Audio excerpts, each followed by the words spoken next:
بسم الله الرحمن الرحيم.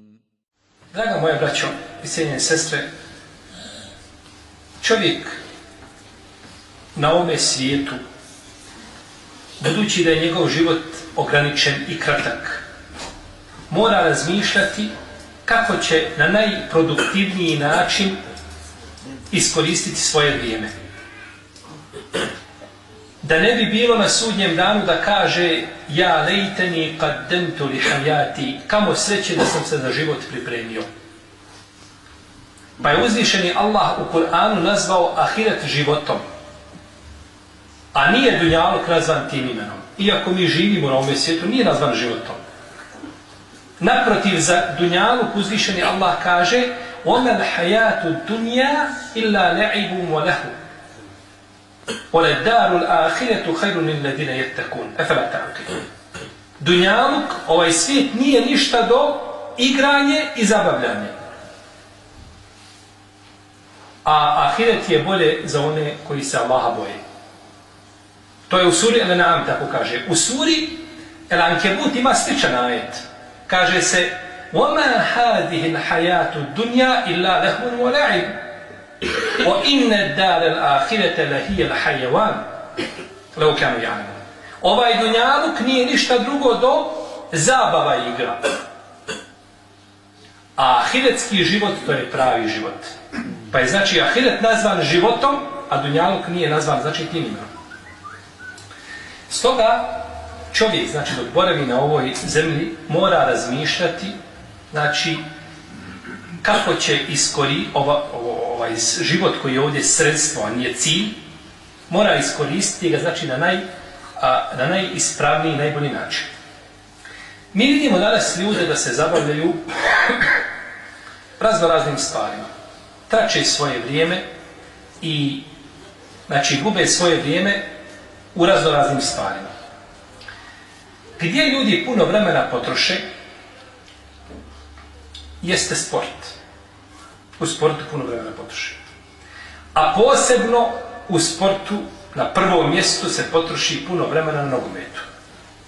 Znači nogomet je sport koji je danas raširen. Nije nijedan sport ni blizu njega.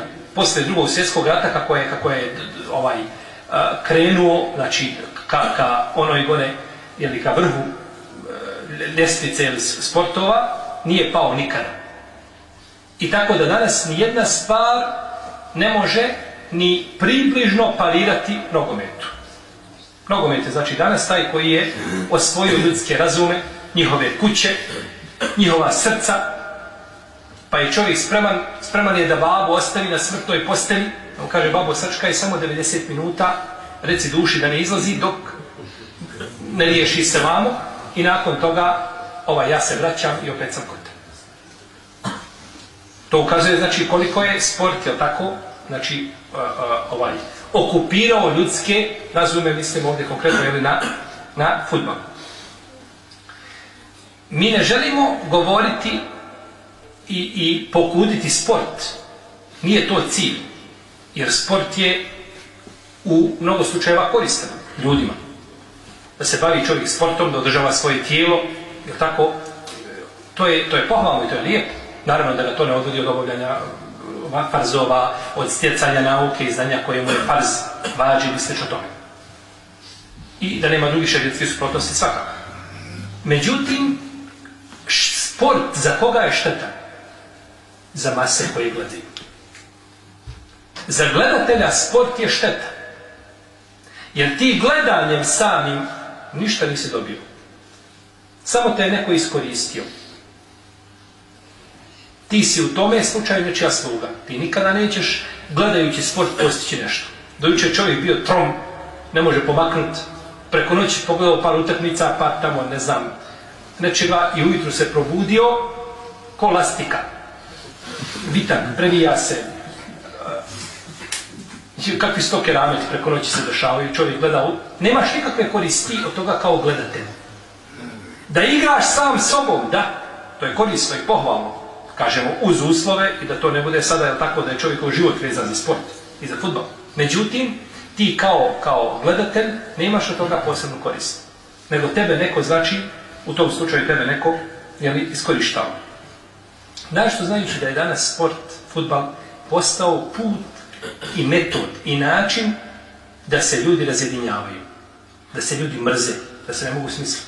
U jednoj kući su ljudi podijeljeni. Zbog toga što neko navija za ovoga, neko navija za onoga, pa su, znači, jel tako, dijele se, znači, ljudska srca u jednom domu. Od istog oca, od iste majke, ne mogu se smisliti zbog fudbala. Kada je 1950. godine igrala Argentina sa Urugvajem, morali su iskopati kanal 13 metara dug i 1,5 metar dubok da zaštite igrače od gledatelja. To je sport kojim je uzvišen Allah zadovoljan na takav način. Pa je, znači, sport taj koji izaziva neprijateljstvo i vi vidite sami što se dešava, odnosno nogomet što se dešava ili na fudbalskim utakmicama, a da ne govorimo koliko ljudi tu para ulažu, to je, znači, posebna priča. Pa su se danas poremetili ti parametri. Danas nije junak učenjak, bilo da je šerijatski nauka učenjak ili dunjalučki koji nešto napravio korisno za ljude, on se ne spominje. Nije muđahid na Allahovom putu koji čuva ljudske živote i brani nejači, žene i starce, nije on. Nije primarijus koji ima više škole, više u klupi proveo nego onaj tamo igrač što ima života. Koji spašava ljudske živote Allahovom dozvolom i voljom, koji je otvorio stotina domjena i ljude, što mi kažemo, vraća iz mrtvi, iako se niko ne može vratiti iz mrtvi, je li tako? On nije niko i ništa. Njega znaju u toj instituciji gdje radi, tu ga znaju. Nikoga nakon toga više ne zna. Ko od vas čuje da nekog poznatog primarijusa iz Zenice? Ako živiš u Doboju. Ili u Bugojnu ili Banja Luci. Vojnu. Ništa. Ne postoje ljudi. A ljudi korisni za društvo, znači, u svakom pogledu. Pa ovo ukazuje koliki je, znači, gurbet, znači, islama i muslimana, jeli, danas, znači, u svijetu.